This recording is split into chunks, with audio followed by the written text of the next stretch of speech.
So hello what's up, कैसे हैं आप सब। स्वागत है आप सबका to this much awaited revision of the topic जिसका नाम है सर क्या, एसए 560। एसए 560 सर, एसए 560 किसकी बात करता है? It talks about the concept of subsequent events. Sir subsequent events का एसए 560 क्यों है? क्योंकि अगर आप ध्यान से देखो, 6 किसके बाद आता है सर? 6 5 के बाद आता है, तो 6 कम सब्सिक्वेंट टू द 5। तो इस तरह से आप इसको ध्यान रख सकते हो कि ऐसे 500 की सीरीज में जो 560 है वो किसकी बात करता है? Subsequent events. अब ये वाला जो ऐसे है सर, इसमें फील किसकी रहती है? It has the feel of your Ind AS 10, या आप बोल दो एएस 4, जो किसकी बात करते हैं? Events occurring after your reporting date, जो कि इंडेस का नाम है, या आप बोल दो events occurring after your balance sheet date, जो कि एएस का नाम है। तो बस आपने यही इंडेस और एएस को इसमें ध्यान में रख के चलना है। अब ध्यान से समझना, बहुत ही प्यारा ऐसे है ये जिसकी हम यहाँ पे बात कर रहे हैं। सबसे पहले सर इसमें डेट आती है किसकी? Date of the financial statement. यानी अगर आप मान लो 31 March 24, this is your balance sheet date, इसी को हम प्यार से बोलते हैं डेट ऑफ फाइनेंशियल स्टेटमेंट। ठीक है सर।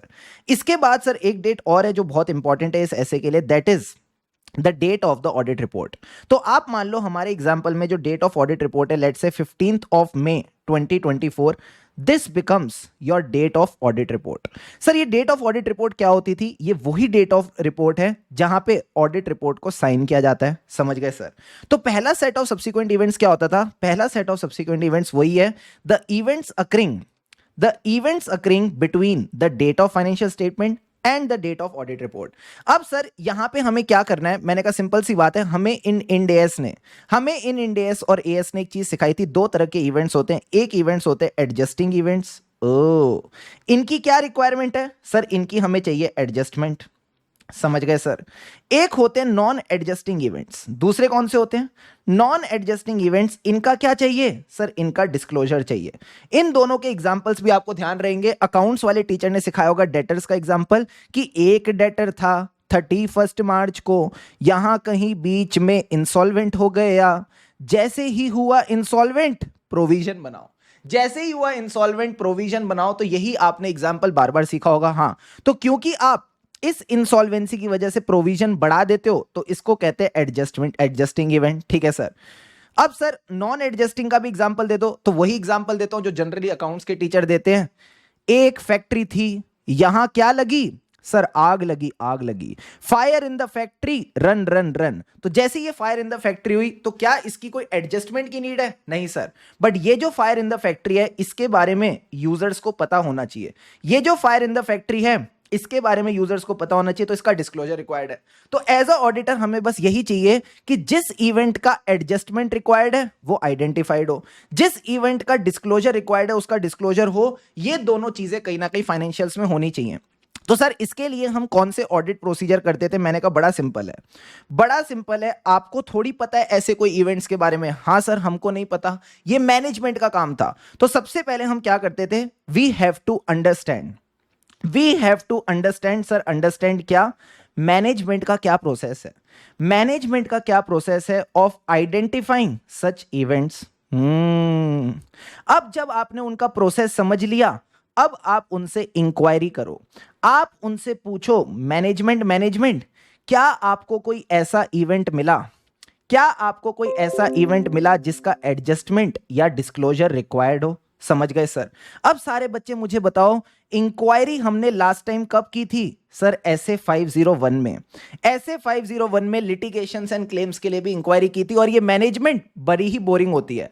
तो जब भी बोरिंग मैनेजमेंट होती है, तो अगला काम हम क्या करते थे? रीड करते थे। अब यहां पे क्या रीड करें सर? रीड करेंगे अगेन वही मिनट्स ऑफ द मीटिंग। तो जितनी भी मीटिंग्स हुई हैं after the date of financial statements, उन सब मीटिंग के मिनट्स हम रीड करके चलेंगे। समझ गए सर? वहां पे हम एक और चीज क्या रीड करते थे सर? वहां पे हम रीड करते थे लीगल एक्सपेंस अकाउंट। जो आपका ऐसे 501 होता था, वहां पे लीगल एक्सपेंस अकाउंट रीड करते थे। बट यहां लीगल एक्सपेंस अकाउंट नहीं, कुछ डिफरेंट है सर। इसको प्यार से बोलते हैं इंटरिम फाइनेंशियल स्टेटमेंट। क्या ये हमेशा अवेलेबल होंगे? Answer is no. तो यहां पे ऐसे लिखता है इफ एनी। अगर कोई इंटरिम फाइनेंशियल स्टेटमेंट है तो वो भी रीड कर लो, और कुछ करने की जरूरत नहीं है। समझ गए सर?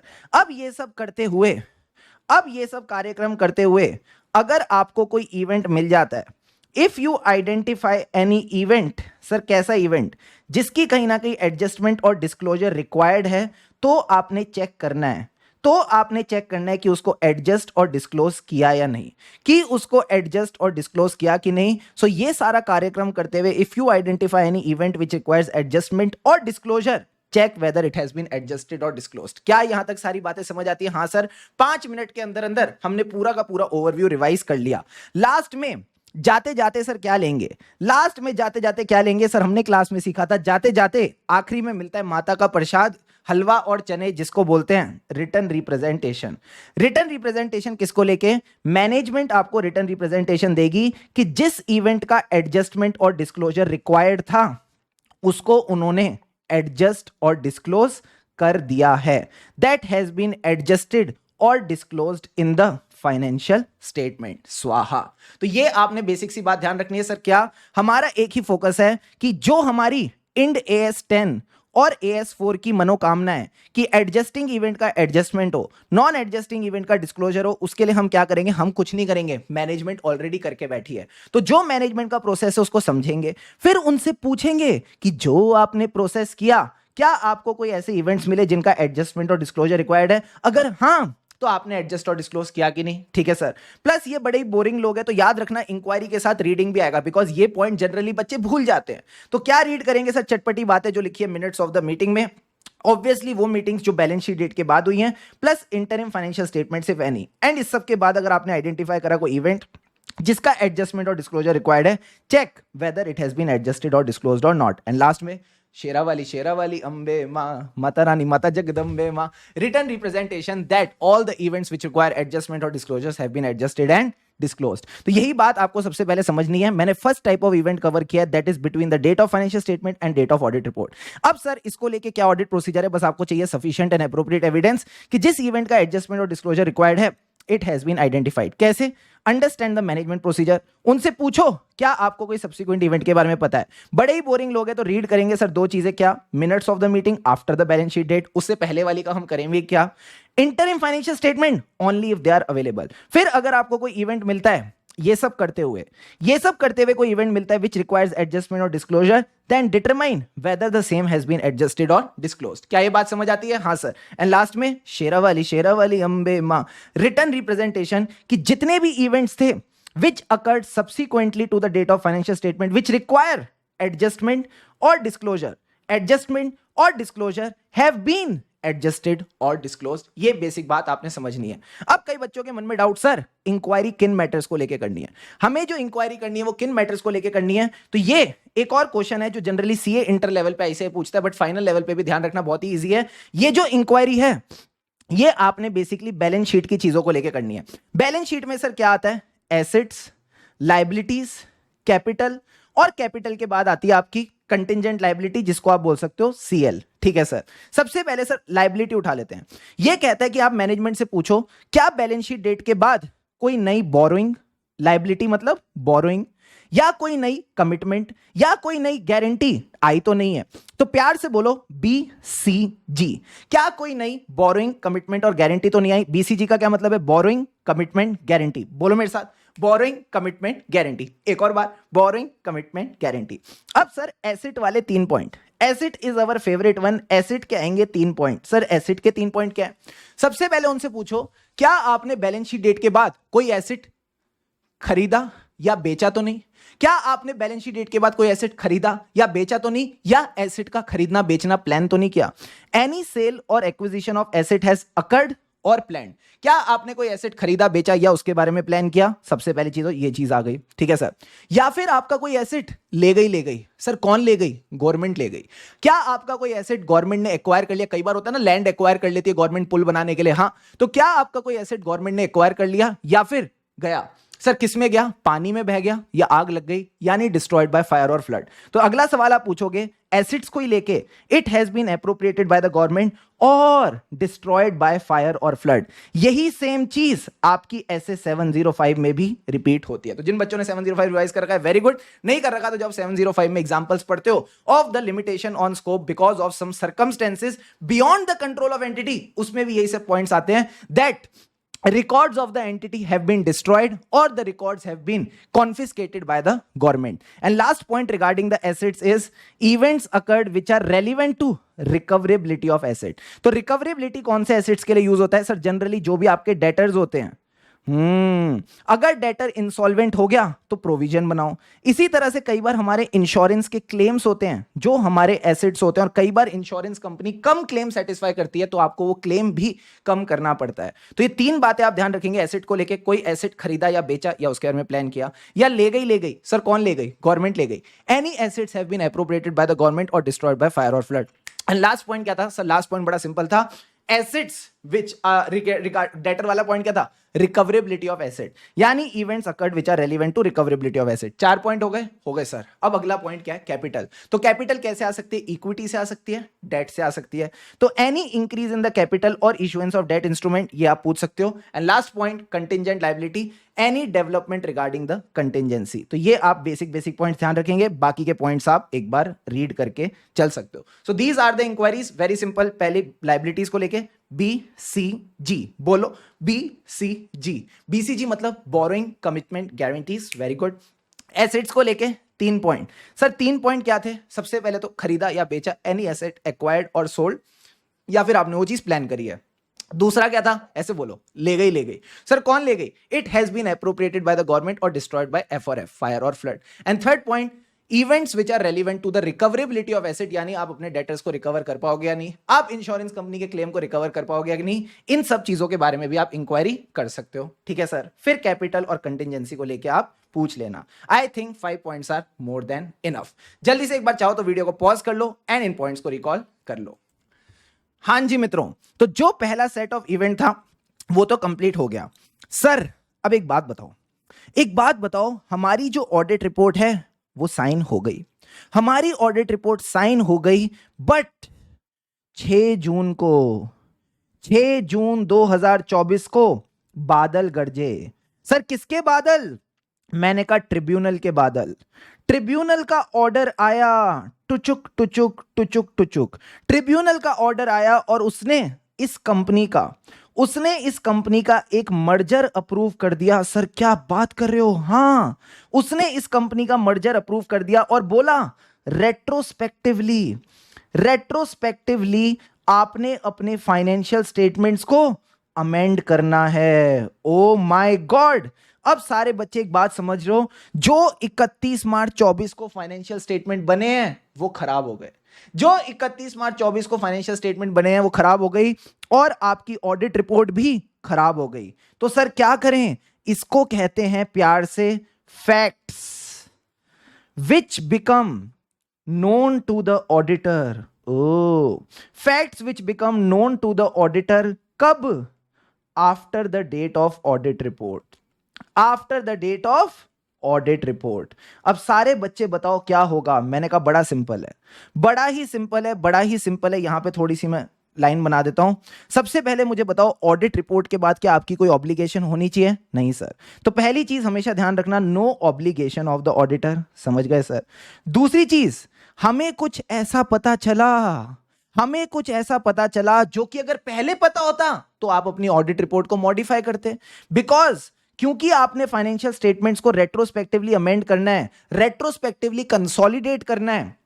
ठीक है, क्योंकि मर्जर का ऑर्डर आ गया, एक्विजिशन का ऑर्डर आ गया, तो आपको कंसोलिडेटेड एफएस बनाने पड़ेंगे। तो ये जो फाइनेंशियल स्टेटमेंट है, इनमें एक ऐसी मिसस्टेटमेंट आ गई है जो मटेरियल भी है और परवेसिव भी। तो सर क्या करें? आप हमेशा ऐसा बोलोगे, सो आप ये बोलोगे, if the auditor becomes aware of a fact, if the auditor becomes aware of a fact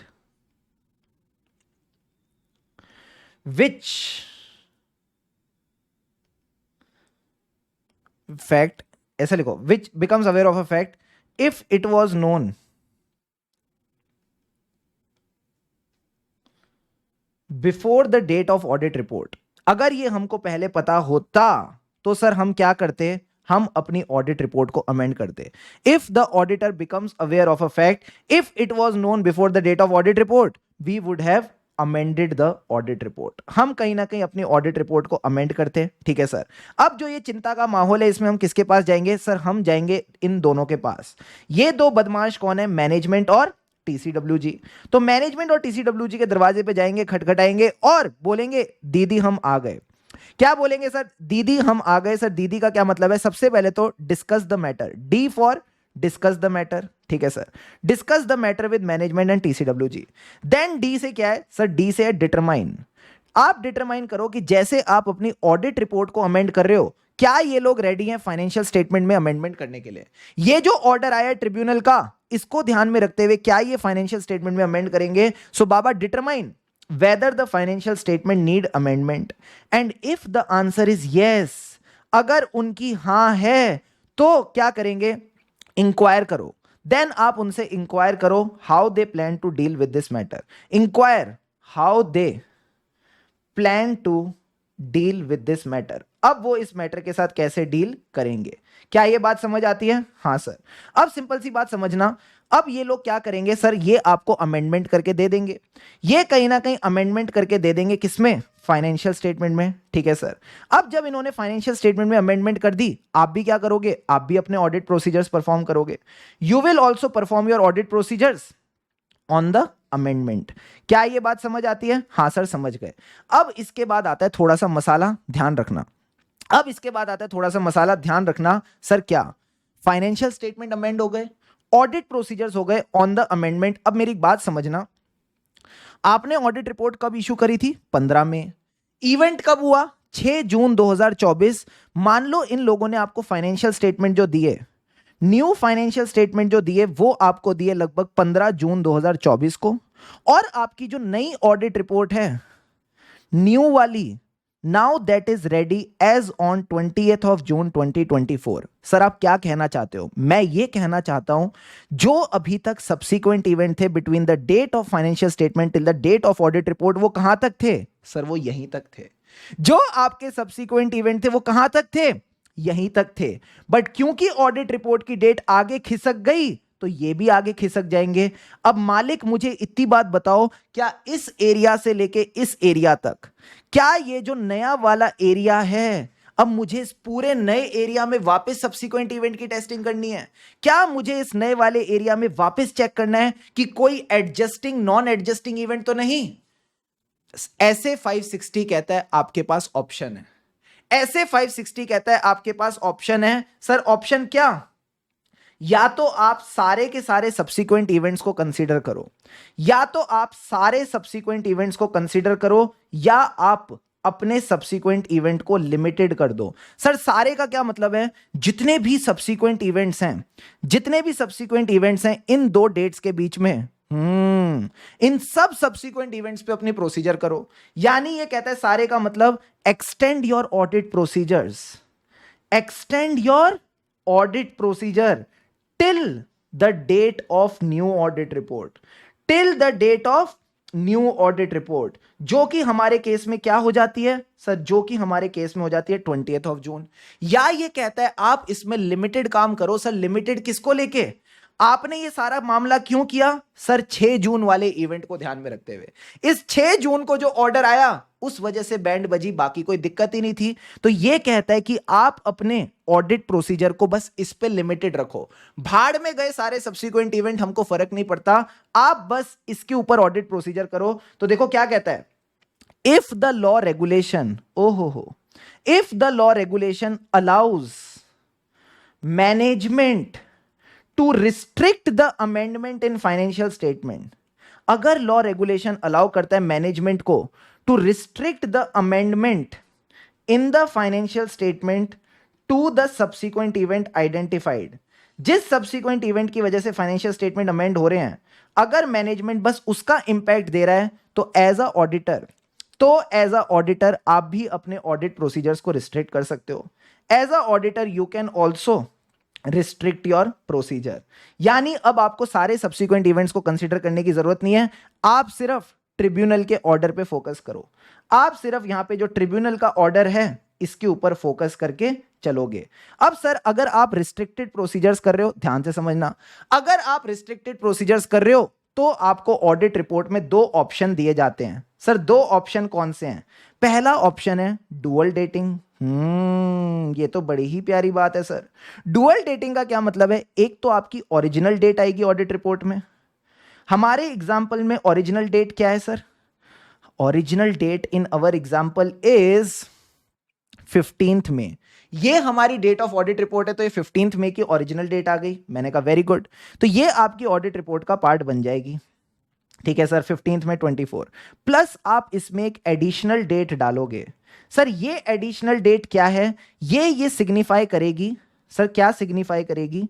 your audit procedures are restricted to the subsequent event identified. तो जो ट्रिब्यूनल का ऑर्डर आया है उसको लेके आपके ऑडिट प्रोसीजर्स रिस्ट्रिक्टेड है, तो ये एडिशनल डेट क्या होगी? ये 20 जून हो जाएगी। ये हमारी 20 जून हो जाएगी, तो ये आपके पास पहला ऑप्शन है। ठीक है सर, दूसरा ऑप्शन क्या है? सर दूसरा ऑप्शन है चुपचाप न्यू अमेंडेड ऑडिट रिपोर्ट दे दो। चुपचाप न्यू अमेंडेड ऑडिट रिपोर्ट दे दो, बट इसके अंदर एक पैरा डालना पड़ेगा। इसके अंदर एक पैरा डालना पड़ेगा जिसको ये कहते हैं, आपके पास ऑप्शन है ईओएम या ओम पैरा डाल दो, और इस ईओएम और ओम पैरा से आप क्या बताओगे? that your audit procedures are restricted to the subsequent event। तो इस चीज के लिए या तो आप क्या कर सकते हो? डुअल डेटिंग कर सकते हो कि पुरानी डेट भी रहेगी, नई डेट भी रहेगी। नई डेट से आप बता रहे हो that your audit procedures are restricted to the subsequent event. Sir दूसरा ऑप्शन क्या है? चुपचाप नई रिपोर्ट दे दो, बट सर यूजर्स को कैसे पता लगेगा अवर ऑडिट प्रोसीजर्स आर रिस्ट्रिक्टेड? तो उसके लिए आप ईओएम और ओम पैरा डाल सकते हो। फटाफट आ जाओ अपनी किताब पे, तो देखो क्या कहता है। Facts which become known to the auditor after the date of audit report. यानी क्या मैं बोल दूं? साइन होने के बाद but before they are issued to the third party. अभी ये कहीं ना कहीं थर्ड पार्टी के हाथ में नहीं आई। तो सबसे पहले बोलता है भाई हमारी कोई ऑब्लिगेशन नहीं है, एक बार ऑडिट रिपोर्ट साइन कर ली, हमारी कोई ऑब्लिगेशन नहीं है, भाड़ में जाओ। बट अगर ट्रिब्यूनल का ऑर्डर आया, fact becomes known to the auditor, had it been known, यहां पे इशू की जगह लिख दो date, had it been known before the date of audit report, तो हम क्या करेंगे? सर परेशानी है तो जाएंगे मैनेजमेंट और टीसीडब्ल्यूजी के पास और इनको बोलेंगे दीदी हम आ गए। सर दीदी का क्या मतलब है? Discuss the matter with them, determine whether the financial statement need amendment, if yes inquire how they plan to address the matter. अब सर एक बात बताओ, दो ऑप्शंस क्या थे? एक तो कंप्लीट सारे सब्सिक्वेंट इवेंट्स को कंसीडर करना है, एक रिस्ट्रिक्टिव करना है। तो सबसे पहले आप बोलोगे अगर मैनेजमेंट ने फाइनेंशियल स्टेटमेंट में अमेंडमेंट कर दी तो उस अमेंडमेंट के ऊपर आप भी अपने प्रोसीजर्स करो, प्लस आप अपने प्रोसीजर्स को एक्सटेंड करोगे till the date of new report. यानी इसको मैं बोलता हूं सारे सब्सिक्वेंट इवेंट्स को कंसीडर करो, सारे के सारे सब्सिक्वेंट इवेंट्स को कंसीडर करो। समझ गए सर? फिर आप अपनी नई रिपोर्ट दोगे not before the date of approval of the amended financial statement. समझ गए सर? दूसरा ऑप्शन क्या है? मैंने कहा ये हो गया ऑप्शन नंबर 1। ऑप्शन नंबर 2 था कि अगर लॉ रेगुलेशन अलाउ करता है restrictive amendment on the financial statement, यानी लॉ रेगुलेशन मैनेजमेंट को नहीं रोकता from making restrictive amendment to the financial statement of the subsequent event, तो आप भी अपने ऑडिट प्रोसीजर्स को रिस्ट्रिक्ट कर सकते हो टू द अमेंडमेंट। यानी क्या मैं बोल दूं मुझे अब सारे सब्सिक्वेंट इवेंट्स को कंसीडर नहीं करना? हाँ सर नहीं करना। तो दो ऑप्शन क्या थे? एक तो स्माइल क्या कर रहे हो डुअल डेटिंग को देख के, नालायक, इधर फोकस करो। एक आप कर सकते हो डुअल डेटिंग, यानी आप अपनी ऑडिट रिपोर्ट को अमेंड करके एक एडिशनल डेट डालोगे। सर ये एडिशनल डेट दिखाएगी क्या ऑडिट प्रोसीजर्स आपने करे restricted to the amendment in the financial statement, और चुपचाप नई रिपोर्ट निकालो और उसमें ईओएम और ओम पैरा डालो जो दिखाएगा audit procedures restricted to the amendment. इसी के ऊपर आपके पास एमसीक्यू आ जाता है आपकी एमसीक्यू बुकलेट में। सर ये तो तब है जब मैनेजमेंट मान गई। जब मैनेजमेंट मान गई तो हमारे पास ये दो ऑप्शन अवेलेबल हैं। बट अगर मैनेजमेंट नहीं मानती तो, अगर मैनेजमेंट नहीं मानती तो क्या करें? देखो सिंपल सी बात है, क्या ये मैटर मटेरियल है? हाँ, तभी तो हम इतनी चिंता कर रहे हैं। तो अगर आपने ऑडिट रिपोर्ट साइन करके मैनेजमेंट को नहीं दी है, अगर आपने ऑडिट रिपोर्ट साइन तो कर दी है बट मैनेजमेंट को नहीं दी है, तो चुपचाप ओपिनियन को मॉडिफाई कर दो। यानी if the audit report has not been provided to the entity और मैनेजमेंट ने मना भी कर दिया है, तो आप अपना ओपिनियन मॉडिफाई कर दो एज पर एसए 705। समझ गए सर? बट अगर आपने जो रिपोर्ट है वो साइन करके मैनेजमेंट को दे दी है, तो सर अब क्या करें? इस केस में आप उनको बोल दो कि हमने तो तुमको दे दी है, हमने तो तुमको दे दी है, तुम थर्ड पार्टीज को मत देना। Notify the management at TCWG to not issue the report to any third party. फिर भी सर अगर उन्होंने दे दिए तो उनके खिलाफ एक्शन ले लेना, legal action. Take an action based on the legal advice. क्या ये बात समझ आती है? हाँ सर। अब सर व्हाट हैपेंस कि जो फैक्ट है वो हमें तब पता चला जब ऑडिट रिपोर्ट थर्ड पार्टीज के हाथ में पहुंच चुकी थी, यानी the financial statements were issued to the third party. Sir issued का मतलब है फाइनेंशियल स्टेटमेंट और ऑडिट रिपोर्ट कहीं ना कहीं थर्ड पार्टी के पास चले गए। मैं आपको बोलता हूं सेम आंसर है, एकदम डिट्टो आंसर है। देखो फिर से क्या होगा, financial statements have been issued, auditor has no obligation. फिर क्या करेंगे? DDI, discuss, determine, inquire how the management intends to address the matter. क्या ये वाली फील आ रही है? नहीं आ रही है? आ रही है सर, एकदम सेम टू सेम है। अब सर एक बात बताओ, क्या होगा अगर मैनेजमेंट ने अमेंडमेंट कर दी, तुम भी अपने ऑडिट प्रोसीजर्स परफॉर्म करो ऑन द अमेंडमेंट। अब दो ऑप्शन है सर, दो ऑप्शन क्या है? या तो रिस्ट्रिक्टिव या सारे सब्सिक्वेंट इवेंट। तो ये कहता है if the restrictive amendment is allowed, अभी जो मैं पढ़ा रहा हूं उस पर फोकस करो, पीले पीले को छोड़ दो।